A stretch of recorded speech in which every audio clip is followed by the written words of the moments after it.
Como que três cajus iguaizinhos podem parecer bordados por artistas completamente diferentes é o que a gente vai ver no vídeo de hoje. Os três riscos são iguais, a técnica que eu estou usando é a mesma, a única coisa que vai diferenciar são as cores que eu vou usar em cada um dos cajuzinhos. Com isso, eu quero mostrar que, primeiro, não existe paleta de cor perfeita, o que muita bordadeira acha que existe e acaba travando o bordado em decorrência dessa crença. E segundo, como a gente pode usar essas cores para trazer a ambientação que a gente quer para o bordado. O primeiro cajuzinho vai ser o mais básico de todos, eu vou usar só duas cores.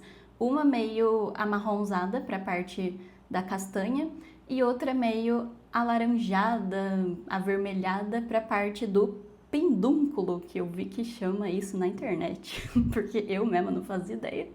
Agora, quando eu fui escolher uma única cor para fazer a parte do pendúnculo... Cara, esse nome é muito estranho, tô com dificuldades de falar ele.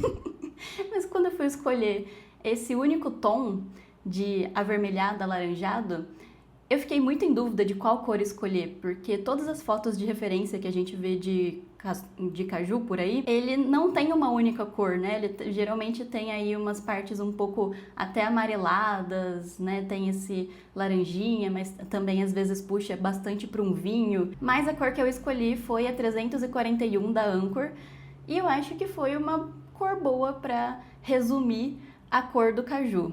Mas me conta aqui nos comentários qual cor que você escolheria para resumir esses tons de avermelhado que o caju tem. Então, nesse primeiro projeto, eu fiz a pintura de agulha básica, camada por camada, igual sempre acontece, não importa se eu vou usar uma cor ou 500 cores. O objetivo aqui é fazer um caju um pouco mais estilizado, sem luz e sombra. Porque também acontece muito de me perguntarem se a pintura de agulha precisa necessariamente ser realista.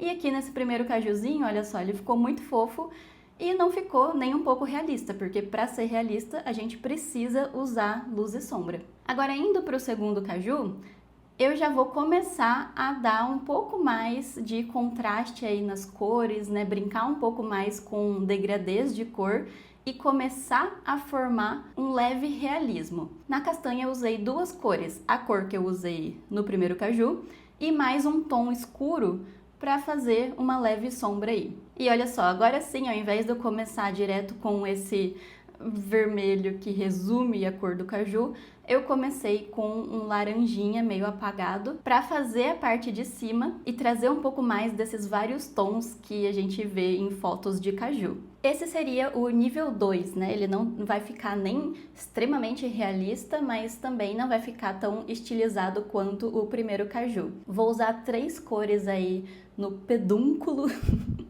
Uma mais clara, que é essa alaranjada, uma mediana e uma mais escura. Para fazer esse jogo de luz e sombra, o básico do básico é a gente usar três cores, justamente essas que eu falei, né? Uma para representar a luz, outra para representar a sombra e outra para representar o meio termo. Para representar o meio termo, então, eu usei o mesmo tom de 341 que eu usei no cajuzinho anterior, e eu também vou colocar esse tom de vinho mais profundo que eu falei que eu olhei em algumas fotos de referência para criar a última parte. Mas tá vendo como que as cores ainda ficam meio blocadas, né? Parece, se você olhar bem de perto, não fica tão realista assim, porque não tem um degradê suave acontecendo. Por fim, eu vou tentar fazer um caju mais realista, usando bem mais tons.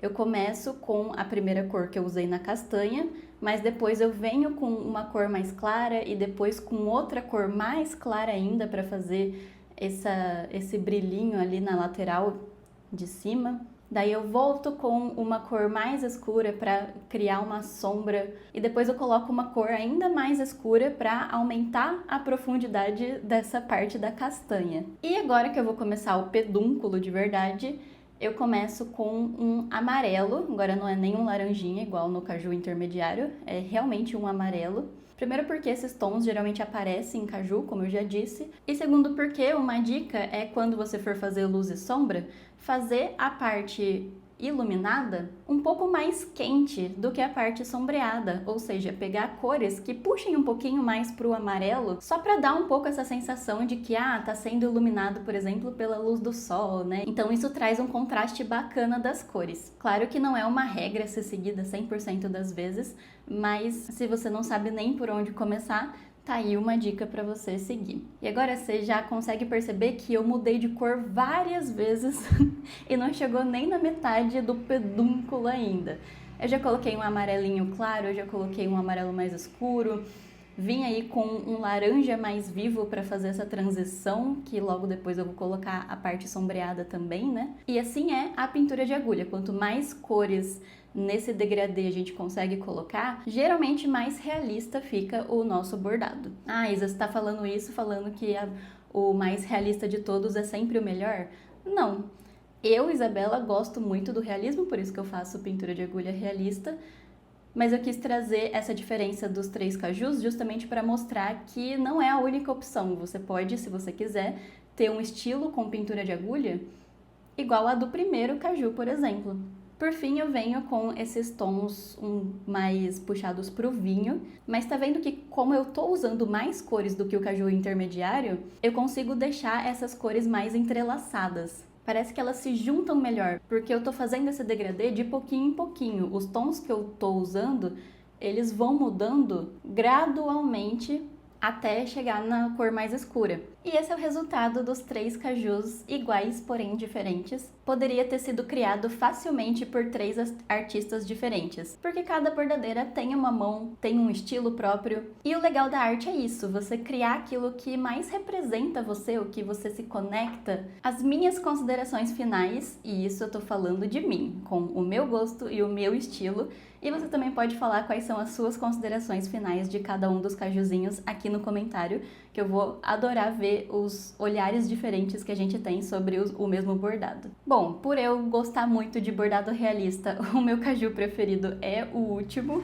Eu acho que ele ficou muito fofo e trouxe todos esses tons que a gente vê nas fotos de referência. O meu segundo caju favorito foi o primeiro, porque apesar dele não ter nenhuma luz e sombra e não ser realista, eu achei que ele ficou extremamente fofo e eu consigo muito ver ele sendo usado em porta-maternidade, por exemplo, sabe? O meu terceiro favorito ficou o caju do meio, porque apesar dele estar no caminho para ser um caju realista, hoje em dia eu, Isabela, já não gosto muito da estética dessa passagem tão rápida de cor. Então eu já fico com vontade de botar umas cor intermediária ali naquele degradê para fazer ficar com uma transição mais sutil. Mas e aí, qual que é o seu caju favorito? Me conta aqui nos comentários.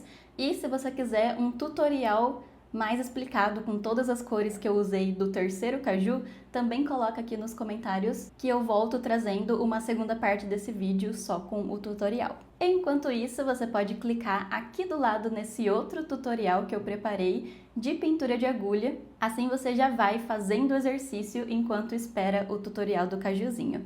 Beijo e tchau!